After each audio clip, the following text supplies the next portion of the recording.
ए 5 ordinary life. Shefali के सामने राहुल मौजूद था। उसकी बात सुनकर शेफाली ने अपनी नजरें फेर ली और वहां से जाने लगी, लेकिन गाड़ी से उतर राहुल अपने कदमों की रफ्तार बढ़ाकर उसके सामने आकर खड़ा हो गया। शेफाली ने कड़क आवाज में कहा, क्या चाहते हो तुम? राहुल ने कहा, मैंने अभी अभी बताया ना, मैं आपसे कार्तिक मित्तल के बारे में कुछ कहना चाहता हूँ। शेफाली हाथ बांधकर खड़ी हो गई और उसने कहा, कहो, क्या कहना है तुम्हें? राहुल ने कहा, देखिए मुझे गलत मत समझाइएगा, मैं आपको पहली नज़र में देखकर ही समझ गया था कि आप अच्छी लड़की है, इसीलिए मैं कार्तिक का सच आपको बताने आया हूँ। मुझे पता है आप उसकी गर्लफ्रेंड नहीं, वह आपको मुझे बस जालस कराने के लिए लेकर आया था। एम आई राइट? फाली ने उसे घूर कर देखा और कहा, तुम यहाँ क्या कहने आए हो? साफ साफ कहो। राहुल ने कहा, कार्तिक ने आपको नहीं बताया होगा, लेकिन मैं आपको बताना चाहता हूँ कि वह हूड बिस्ट्रो बार में वेटर का काम करता था, लेकिन उसके रियल एटीट्यूड को देखते हुए वहाँ के मालिक ने उसे धक्के मारकर बाहर फेंक दिया। शेफाली ने गुस्से से उसे घूर कर देखा और बगैर कुछ कहे आगे बढ़ने लगी। आए अपनी बातों का उस पर कोई असर न होते देखकर राहुल एक बार फिर उसे फॉलो करने लगा और थोड़ी तेज आवाज में उसने कहा, कार्तिक और शानोन की सच्चाई भी तो सुनती जाए, उनके बीच क्या रिश्ता था वह भी आपको पता होना चाहिए। I'm sure कार्तिक ने आपको ये भी नहीं बताया होगा। शानोन का नाम सुनकर शेफाली कुछ पल के लिए ठहर गई। राहुल मन में सोचने लगा, कार्तिक बहुत हीरो बन रहा था ना। अब तुझे मैं बताता हूँ राहुल क्या चीज है। दूसरी ओर हॉस्पिटल से निकलकर कार्तिक ने शेफाली की सारी प्रॉब्लम उस रास्ते में नील को बताई। बातें सुने के बाद नील ने कार्तिक से कहा, मैं तो सोच रहा हूँ कि शेफाली को ट्रबल में देखकर तूने हॉस्पिटल खरीद लिया, अब तो मुझे सिटी बैंक पर तरस आ रहा है। आई एम श्योर तेरा अगला शिकार सिटी बैंक होने वाला है। ये बोलकर वह हंसने लगा। कार्तिक ने उसके सर पर टपली मारकर कहा, फिलहाल तो मैं तेरा शिकार करने वाला हूँ। ये बोलकर कार्तिक उसका गला पकड़कर उसे झकझोरने लगा और फिर दोनों हंसने लग गए, एकदम किसी सगे भाई की तरह आए।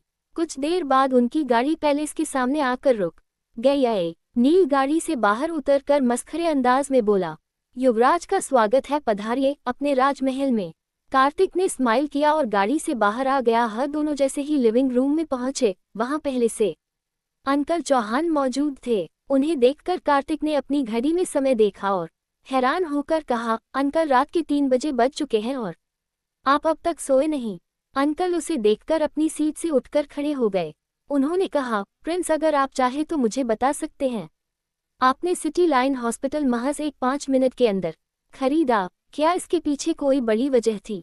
उनके इस सवाल पर कार्तिक ने हाँ में सर हिलाया और कहा, मेरे दोस्त के फादर वहाँ एडमिट है। हॉस्पिटल बैग की फीस पेमेंट न किए जाने की वजह से उन्हें हॉस्पिटल के टॉप फ्लोर पर जानवरों की तरह छोड़ दिया गया। वहां पहुंचकर मैंने देखा कि कई पेशेंट का हाल बहुत बुरा था। इंसानियत खत्म हो चुकी थी वहां के स्टाफ की और वहां के डॉक्टर की। बदले में वहां के डॉक्टर किसी अच्छी लड़की से उसके फादर के इलाज के बदले उससे बदतमीजी से बात कर रहे थे। क्या ये सही है अंकल? चौहान अंकल बड़े गौर से कार्तिक की बात सुन रहे थे। उन्होंने गहरी सांस लेकर नहीं में सर हिलाया।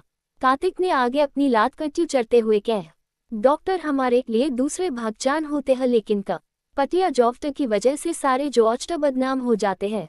बस इसीलिए मैंने उस हॉस्पिटल को खरीद लिया। अंकल चौहान के चेहरे पर सुकून के भर तीन चुके थे। उन्होंने कार्तिक को देखकर कहा, प्रिंस मो आप पर गर्व, और अगर आप बुरा ना माने तो मैं आपसे कुछ कहना चाहूँ। कार्तिक ने हाँ में सर हिला दिया। अंकल चौहान ने आगे अपनी बात कंटिन्यू करते हुए कहा, ये पूरे मित्तल परिवार के लिए खुशी की बात है कि आप अपने पेरेंट्स के अडॉप्टेड सोन थे। आपकी रगों में उनका खून नहीं दौड़ रहा है। मुझे उम्मीद है आप उनसे भी बेहतर निकलेंगे। उद्धरण चिन्ह। दूसरी ओर शानोन का नाम सुनकर शेफाली ने राहुल की ओर पलट कर देखा और कहा, कौन शानोन? राहुल ने अपने फेस पर मासूमियत लाकर कहा, शानन हमारे कॉलेज की सबसे खूबसूरत लड़की है। आज आपने उसे मेरे साथ देखा भी होगा। उसका नाम सुनकर शेफाली ने अपने कंधे उचकाकर कहा, ओ वह बहुत बदतमीज और घमंडी लड़की है और मुझे नहीं लगता कि कार्तिक ऐसी लड़कियों में इंटरेस्टेड होगा। ये बोलकर वह एक बार फिर वहां से जाने के लिए मुड़ी, लेकिन इसके पहले राहुल बोल पड़ा, जाते जाते मेरी बात तो सुनती जाइए। पूरे कॉलेज के सामने घुटनों पर बैठकर कार्तिक ने शानोन को प्रपोज किया था। वह बातों को बढ़ा चढ़ाकर कहने लगा। उसने कहा, शानोन के साथ कार्तिक ने बहुत गलत किया, बेचारी के विश्वास का गलत फायदा उठाया उसने। शेफाली ने कुछ सोचकर कहा, क्या किया कार्तिक ने? राहुल ने धीरे से कहा, धोखा दिया उसे। उसके साथ कई रातें गुजरने के बाद जब शानोन से उसका दिल भर गया, तब उसने उसे छोड़ दिया। शेफाली ने कुछ सोचकर कहा, कार्तिक ऐसा नहीं कर। राहुल ने मुस्कुराकर कहा, मैंने शानोन को भी समझाया था और उसने भी यही कहा था। अब देखिए उसके दिल पर क्या बीत रही है। पूर्ण विराम उद्धरण चिन्ह। शेफाली को अपनी बातों में फंसते देखकर राहुल ने आगे कहा, मैं तो आपसे यही कहूंगा, इस कार्तिक से दूर रहे। ये हर लड़की से बस एक ही चीज चाहता है, उन्हें इमोशनली फंसाकर, उन्हें सपोर्ट देकर उनके साथ रात गुजारना इसका पहला शौक है। और इसके इस शौक के बारे में हमारे कॉलेज की हर लड़की जानती है। शेफाली चुपचाप उसकी बातें सुन रही थी। राहुल ने आगे अपनी बात कंटिन्यू करते हुए कहा, बदले में वह आपसे भी यही चाहेगा, आपको तसल्ली देने के बाद आपके करीब आने की कोशिश करेगा। शानोन का बिहेवियर इसलिए उसके साथ इतना रूड है, देखना कहीं उसके बाद आप ना हो। ये सब सुनकर शेफाली का घबराहट के मारे वहां से चुपचाप चली गई। आए उसके जाने के बाद राहुल जोर जोर से हंसने लगा और अपने कंधे थपथपाते हुए बोला, राहुल यू आर जीनियस। बेचारे की नई लव स्टोरी में भी तू विलेन बन गया, बोलकर एक बार फिर वह हंसने लगा। मित्तल पैलेस में कार्तिक ने अंकल से कहा, अंकल मैं आपको बताना चाहता था कि मैं और नील यहाँ पैलेस में नहीं रहेंगे। उसकी बात सुनकर नील मुंह फाड़कर उसे हैरानी से देखने लगा और उसके करीब आकर फुसफुसाते हुए बोला, भाई क्या हो गया है तुझे? हम यहाँ नहीं रहेंगे तो कहाँ रहेंगे? अंकल चौहान भी सवालिया नजरों से उसकी ओर देख रहे थे। कार्तिक ने कुछ सोचकर कहा, मेरी स्टडी अभी बाकी है और मैं चाहता हूँ कि मैं अपनी स्टडी हॉस्टल में रहकर पूरा करूँ। अंकल ने जवाब दिया, प्रिंस अपनी स्टडीज आप यहाँ रहकर भी तो पूरी कर सकते हैं। कार्तिक ने कहा, बेहतर होगा अगर आप मेरे लिए हॉस्टल का इंतजाम कर दे। ठीक है, देखते हैं। चौहान अंकल ने उससे कहा, ऐ नील का तो समझो मुंह ही फूल गया था ये सुनकर, और सभी सोने चले गए। आए कार्तिक नील के साथ अपने बेडरूम में मौजूद था। नील बेड पर दोनों हाथ फैलाकर लेटा हुआ था गया और उसने कार्तिक से कहा, यार एक बात कहूँ। कार्तिक बेड के दूसरे साइड पर अपना मोबाइल देख रहा था। कार्तिक का कोई रिस्पॉन्स ना पाकर नील ने अपने अंदाज में कहा, यार मुझे ना ये लड़की शेफाली बहुत अच्छी लगी, कितनी सिंपल और कितनी साइलेंट है। नील ने आगे अपनी बात कंटिन्यू करते हुए कहा, तूने आज राहुल और शानोन का चेहरा देखा? आज रात तो वह दोनों सो नहीं पाएंगे। शैनन आंखें फाड़ फाड़ कर शेफाली को देख रही थी। यार सचमुच ये सब होते मैंने अब तक फिल्मों में देखा था, लेकिन रियल लाइफ में मैं तेरे साथ यह सब होते देख रहा हूँ। सचमुच यार किस्मत कभी भी कोई नया मोड़ ले सकती है। ये बोलकर नील कार्तिक को देखने लगा। कार्तिक सिर्फ उसकी बातें सुन रहा था। फिर कुछ सोचकर नील ने कहा, यार तुझे शेफाली से हाय हेलो वाला रिलेशन आगे बढ़ाना चाहिए। कार्तिक ने नहीं में सर हिलाया और कहा ना, सिर्फ दोस्त है। नील ने उसके हाथ से उसका मोबाइल छीन लिया और कहा, मैं अभी उसे व्हाट्सएप करता हूँ। कार्तिक ने तुरंत उससे कहा, नहीं भाई मत कर प्लीज। नील ने हंसते हुए कहा, मुझे पता था तू ही कहेगा, इसलिए देख मैंने तो मैसेज पहले ही कर दिया था तेरे फोन से। कार्तिक आंखें बड़ी कर उसे घूर कर देखने लगा। नील ने उसे थोड़ा इग्नोर करते हुए कहा, हाथ ये लुक मत देख, तेरा भाई सब जानता है। फाली के बाबा को स्पेशल वार्ड में एडमिट कर दिया गया। आए उसके बाबा के साथ एक नर्स भी मौजूद थी। बीती रात राहुल की बात सुनने के बाद शेफाली कार्तिक के साथ बिताए हुए पलों को याद कर रही थी। उसका दिल तो राहुल की बात पर यकीन करने के लिए राजी नहीं हो रहा था, लेकिन दिमाग में राहुल की बातें निकलने का नाम ही नहीं ले रही थी। शेफाली ने खुद से बात करते हुए कहा, क्या सचमुच कार्तिक ऐसा है जैसे राहुल ने मुझे बताया है? फिर खुद ही अपने सवालों का जवाब देते हुए उसने कहा, लेकिन मैं उसके बारे में इतना क्यों सोच रही हूँ? मुझे उससे मिले इतना कम समय ही हुआ है। बिलेनियर है तो कुछ भी कर सकता है, मुझे उससे क्या? वह अपने ख्यालों में गुम थी कि तभी नर्स की आवाज में उसका ध्यान अपनी ओर खींचा। मैम मैं जा रही हूँ। हाँ ठीक है, शेफाली ने कहा। नर्स के जाने के बाद शेफाली एक बार फिर कार्तिक से ख्यालों में डूब गई। उसने खुद से बात करते हुए कहा, हो सकता है राहुल सच कह रहा हो। पहले कार्तिक मेरा विश्वास जीतेगा और उसके बाद मेरे साथ वही करेगा जो उसने शानोम के साथ किया, और मैं ऐसा कभी नहीं होने दूंगी, कभी नहीं। थोड़ी देर में शेफाली ने व्हाट्सएप नोटिफिकेशन देखा। कार्तिक का मैसेज था। उसे पढ़कर एक पल के लिए तो वह बहुत खुश हुई, फिर उसे राहुल की कही बातें याद आ गई।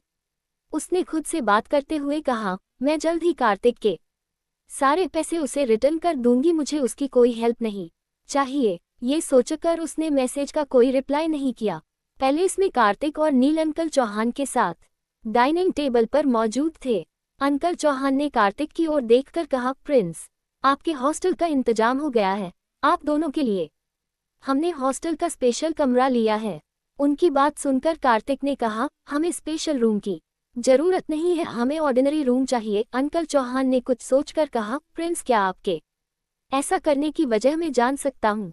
नील गुस्से से आंखें छोटी कर कार्तिक को देख मन ही मन उसे गालियां दे रहा था। पूर्ण विराम। कार्तिक ने कहा, इन 6.5 सालों में मैंने प्रॉब्लम से फाइट करना सीखा। मानता हूँ मेरे पेरेंट्स ने मुझे घर से निकाल दिया था, लेकिन इसी चीज ने ही तो मुझे सिखाया कि ऑर्डिनरी लाइफ भी कितनी इम्पोर्टेंट होती है। और वैसे भी मैं नहीं चाहता कि लोग अचानक से मुझे दूसरे नजरिए से देखने लगे या मेरी सच्चाई ज्यादा किसी को पता चले। कॉलेज लाइफ की अपनी एक बात होती है। नील मुंह फाड़कर उसकी ओर देख रहा था। अंकल चौहान ने हैरान होकर कहा, और आपकी यह इतनी सारी प्रॉपर्टी, इतने सारे पैसे कौन संभालेगा प्रिंस? और काम? कार्तिक ने स्माइल करते हुए कहा, अकल, मैंने कहा मैं सिंपल लाइफ जी लूंगा, लेकिन मैंने ये तो नहीं कहा कि मैं अपनी जिम्मेदारियां नहीं निभाऊंगा। ये बोलकर कार्तिक अपनी चेयर से उठकर खड़ा हो, आज तुझे कॉलेज जाने के लिए लेट नहीं हो रहा है क्या? अंकल चौहान ने कार्तिक की ओर देखकर कहा, आपके कॉलेज पहुंचने से पहले आपके लिए ऑर्डिनरी रूम का इंतजाम हो जाएगा, और मुझे बहुत खुशी है कि मुझे आपके साथ काम करने का मौका मिल रहा है। जवाब में कार्तिक ने स्माइल कर दिया और नील के साथ कॉलेज के लिए निकल गया है। उन्होंने कॉलेज जाने के लिए टैक्सी बुक की तो नील ने कार्तिक को कोहनी मार कर कहा, मैंने तेरे जैसा आदमी नहीं देखा यार। अच्छा खासा हम पैलेस में रह रहे थे, लेकिन मुझे तो कॉलेज का ऑर्डिनरी रूम चाहिए था। ये बोलकर वह गुस्से से टैक्सी से बाहर देखने लगा। जवाब में कार्तिक ने कहा, तुझे पता है इस जिंदगी को जीकर हमें लोगों की असली सोच पता चलेगी। नील ने नाराज होकर कहा, मुझे नहीं पता करनी लोगों की सोच। यार, तेरे पास अच्छी खासी प्रॉपर्टी है रहने के लिए, राजसी ठाठ है, तो फिर हम क्यों ऑर्डिनरी लाइफ में जाएं? कार्तिक उसकी बात सुनकर मुस्कुराने लगा और जवाब में कहा, समय के साथ तुझे खुद पता चल जाएगा। 6 देर में वह दोनों कॉलेज पहुंच गए। वह डे से ही अपन हॉस्टल रूम में पहुंचे। उन्होंने देखा वहां भी लड़के पहले से मौजूद थे। नील ने अंदर जाकर उनसे कहा, रूम हम दोनों ने लिया है। जवाब में एक लड़के ने अकड़ में कहा, क्यों, तू कहीं का प्रिंस है जो अकेले इस कमरे में रहेगा? ये रूम 5 लोगों में शेयर होगा, क्या तुझे नहीं पता? नील ने हैरान होकर कार्तिक को देखा। कार्तिक आराम से कोने वाले बैग की ओर चला गया और अपना बैग वहां रखी छोटी सी कबर्ड में सेट करने लगा। ये देखकर नील कार्तिक के पास आकर बड़बड़ाते हुए बोला, युवराज की जय हो। युवराज, आप कैसा महसूस कर रहे हैं? इतने आलीशान बेडरूम में आकर उम्मीद करता हूँ आपकी ऑर्डिनरी लाइफ में कोई कमी नहीं महसूस होगी आपको। नील की बात सुनकर वहां मौजूद लड़के और कार्तिक उस पर हंसने लगे। ने उन लड़कों की ओर देखकर कहा, बिल्कुल हंसो, मुझ पर हंसो, क्योंकि मेरा दोस्त यह है कार्तिक, जिसकी वजह से मैं अर्श से फर्श पर आ गिरा। हंसो मुझ पर। ये बोलकर वह कार्तिक पर झुंझला रहा था। इतने में कार्तिक का मोबाइल बजा।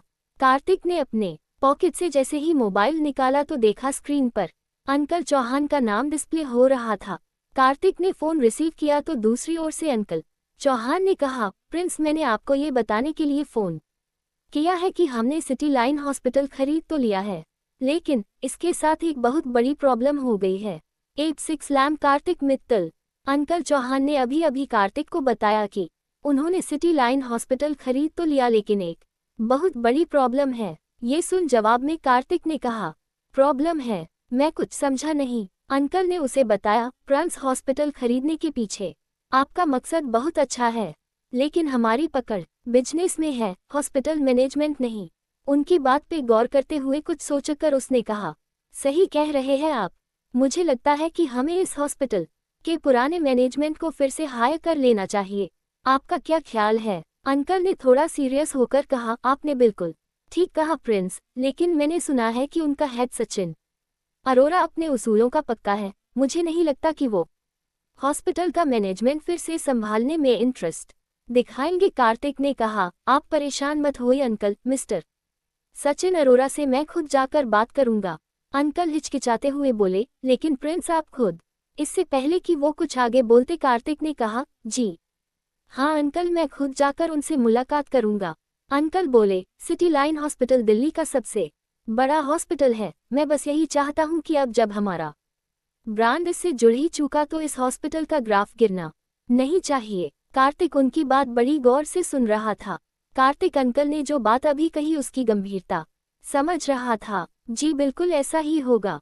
ये बोलकर उसने फोन रख दिया। योजक चिन्ह। फोन रखने के बाद भी वो यही सोच रहा था कि वो सचिन अरोरा से कैसे बात करेगा। आए तभी नील की आवाज, आए तुझे आज कॉलेज नहीं जाना, हम ऑलरेडी लेट हो चुके हैं। नील के चेहरे पर आज मस्खरी नहीं दिख रही थी। कार्तिक ने इस बात पर गौर करते हुए कहा, अब तक नाराज है? नील का जवाब आया, मैं होता कौन हूँ नाराज होने वाला। आफ्टर ऑल तू इतना बड़ा युवराज है, सॉरी प्रिंस है, डिसीजन मेकर भी तू है, तो अब मैं क्या ही बोलूं। भले ही नील नाराज होने वाली बात से इनकार कर रहा था, पर उसकी बातों से साफ पता चल रहा था कि वो कार्तिक से काफी गुस्सा। कार्तिक को उसकी ये बात थोड़ी चुभी, लेकिन एक स्माइल के साथ उसने उसके कंधे पर हाथ रखा और बोला, कैसी बातें कर रहा है तू, तो मेरा सबसे अच्छा जिगरी यार है, प्लीज ऐसे मत बोल। कार्तिक ने आगे अपनी बात कंटिन्यू करते हुए कहा, मेरा मकसद है अपने पेरेंट्स की आखिरी शर्त पूरी करना, अपने दम पर डिग्री हासिल करना। अगर तू मेरी बात नहीं समझेगा तो और कौन समझेगा? नील ने उसको देखकर कहा, यार लेकिन अब तो कोई है भी नहीं तेरा ये सेक्रीफाइस देखने के लिए। अब तू किसको दिखाने के लिए ये सब कर रहा? कार्तिक ने उसकी आंखों में आंखें डालकर कहा, लेकिन मैं तो जिंदा हूँ। मैं नहीं चाहता कि आज से 10 साल बाद अब मेरी आइडेंटिटी और स्टेटस पर सवाल उठाए। कार्तिक ने उसे प्यार से समझाते हुए आगे कहा, तू तो मेरा दोस्त है, मेरा भाई है, मेरा सब कुछ है। अगर तू मुझे मोटिवेट नहीं करेगा तो मैं अपने मकसद में कामयाब कैसे हो पाऊंगा? इतना समझाने के बाद कहीं ना कहीं नील उसकी बात से कन्वेंस हो गया है। उसने हाँ में सर हिलाया और अपनी स्कूटर की चाबी उसकी ओर उछलते हुए बोला, तो चले अपनी शान की सवारी में। कार्तिक ने स्माइल किया और नील के गले लगकर बोला, थैंक्स यार। नील ने अपने मजाकिया लहजे में कहा, बस कर पगले, रुलाएगा क्या? कॉलेज पहुंचकर वो अपनी स्कूटर पार्क कर ही रहे थे कि तभी उन्हें पीछे से किसी की आवाज आ गया अपनी औकात में। ये सुन जैसे ही वो पीछे पालटे, उन्होंने देखा कि राहुल अपने दोस्तों के साथ वहां खड़े होकर उनका मजाक उड़ा रहा था। कल रात को तो बहुत हीरो बन रहा था, औकात से ज्यादा बात कर रहा था। विस्मयादिबोधक चिन्ह। आज वया हुआ कहाँ गई तेरी वो गर्लफ्रेंड, तेरी स्पोर्ट्स कार? कार्तिक नील के साथ उन्हें इग्नोर करते हुए आगे बने लगा। शानौन भी राहुल के साथ ही थी। उसने हंसते हुए कहा, क्या राहुल, तुम भी ना पता नहीं वयो इन डाउन मार्केट वाले लोगों से बात कर रहे हो? कार्तिक तो शांत था, पर नील को ये सब सुन बर्दाश्त ही नहीं हो रहा था। योजक चिन्ह। उसने पीछे पलटकर राहुल को देखकर कहा, लगता है तू अपनी हार बर्दाश्त नहीं कर पाया, इसलिए एक बार फिर अपनी इज्जत लूटवाने चला आया है। ये कह राहुल ने उसकी शर्ट की कॉलर पकड़ ली और बोला, सुन डबल बैटरी, दुश्मनी भी बराबरी वालों से करना चाहिए, समझ में आया तुझे? इस बीच कार्तिक वहां पहुंचा और उसने राहुल को पीछे की ओर धकेलते हुए कहा, मैं चुप हूँ, इसका ये मतलब ये नहीं कि कमजोर हूँ। ये भी हो सकता है कि तू मुझे अभी तक जान ही नहीं पाया। ये सुन राहुल थोड़ा चौंक गया, लेकिन फिर वो हंसते हुए बोला, क्या नौटंकी है? ये कह उसने इशारों में अपने दोस्तों को वापस चलने को कहा। दूसरी ओर शेफाली अपनी डेस्क पर बैठकर काम करने में बिजी थी। उसे बार बार ऐसा लग रहा था कि उसके कलीग उसे देखकर आपस में कुछ कानाफूसी कर रहे हैं और अचानक से उसके साथ काफी अच्छे ढंग से पेश आ रहे हैं।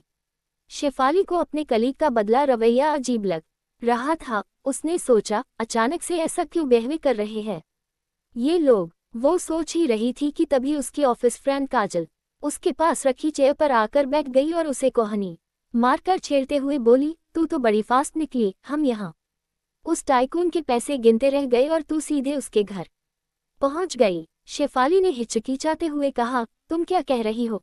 मुझे कुछ समझ नहीं आ रहा। काजल ने मजाकिया लहजे में कहा, बस कर, मुझसे झूठ मत बोल, मुझे सब पता चल गया है। कल रात तू कार्तिक मित्तल के साथ थी, उसके घर गई थी, मुझे सब पता है।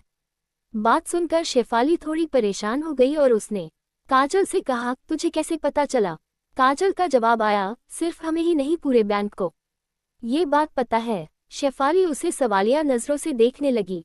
दरअसल राहुल ने कार्तिक और शेफाली की कार रेसिंग वाली कुछ फोटोज फेक अकाउंट से वायरल कर दी थी, इसलिए आज सिटी बैंक में कार्तिक और शेफाली की ही बातें चल रही थी।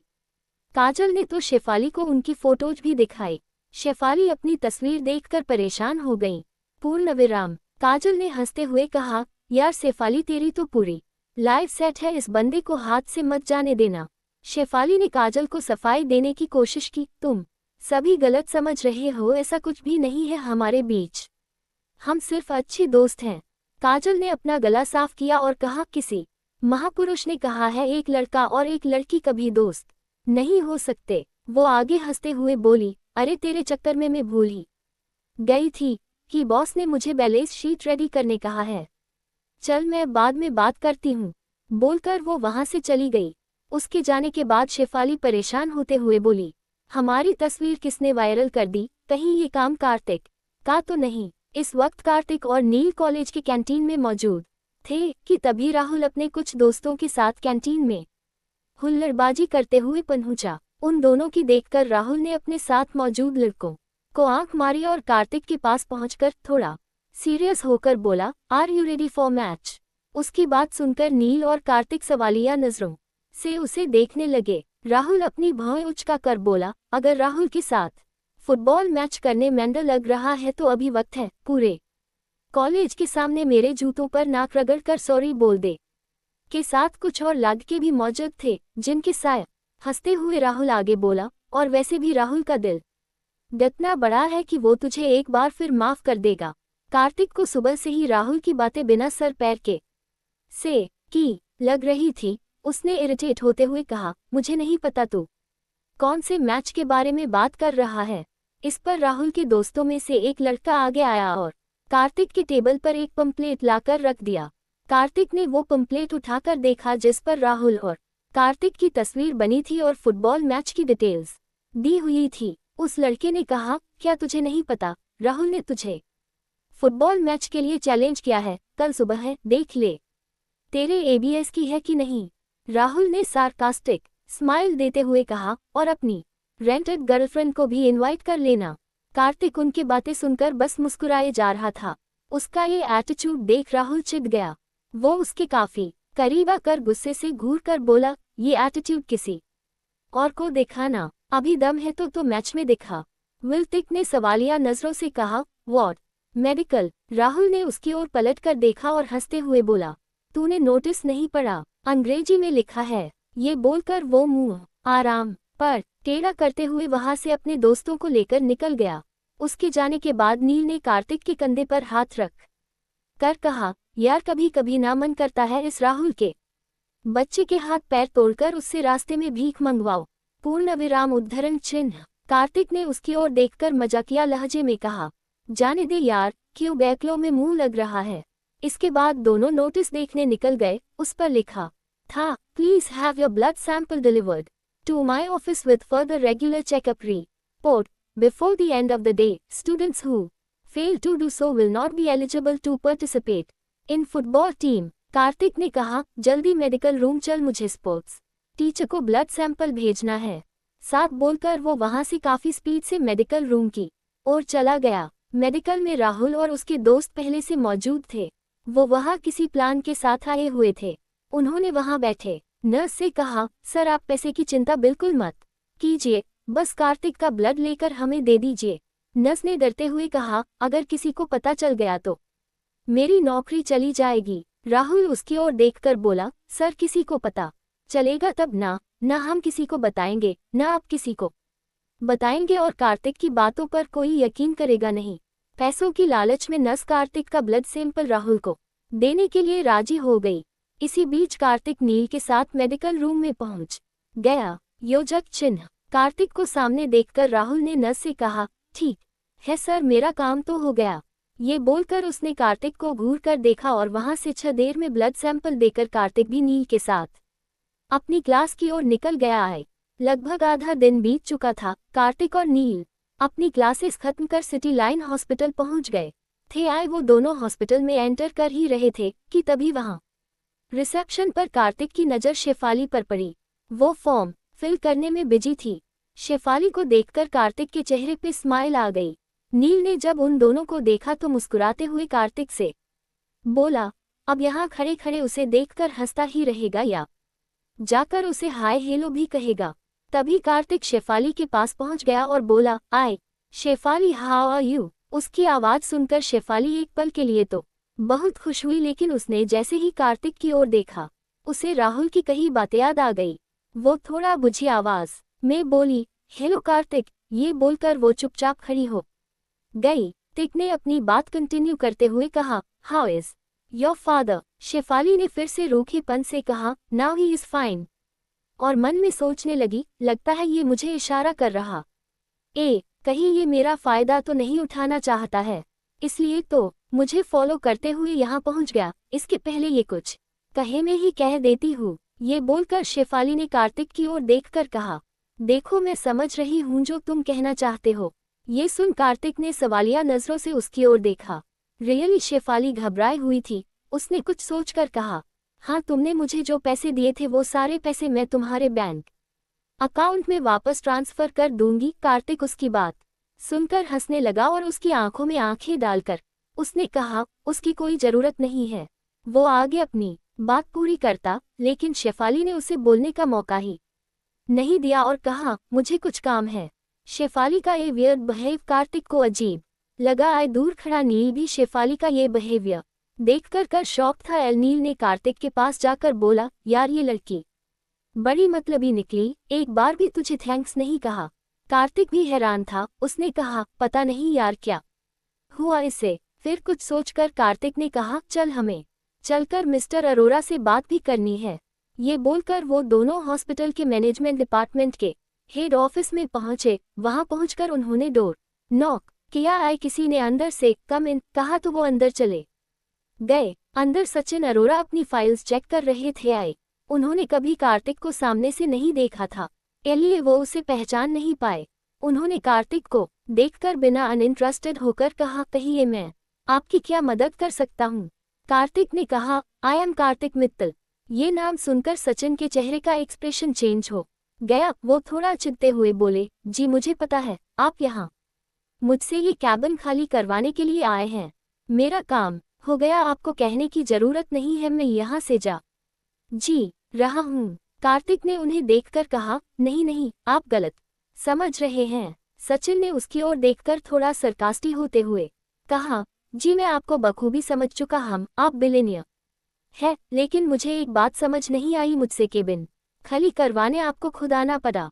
आपके एक फ़ोन कॉल से ही ये केबिन खाली हो जाता, फिर आपने खुद यहाँ आने जहमत क्यों उठाए मिस्टर मित्तल। कार्तिक ने सीरियस होकर कहा, आप साफ साफ कहिए, आप क्या चाहते हैं। सचिन ने अपनी फाइल सेट कर ली और कार्तिक की ओर देखकर कहा, क्या आप सुन पाएंगे जो मैं कहना चाहता हूँ। आगे देखने के लिए लाइक एंड सब्सक्राइब करें। कमेंट करके बताएं स्टोरी कैसी लगी। धन्यवाद।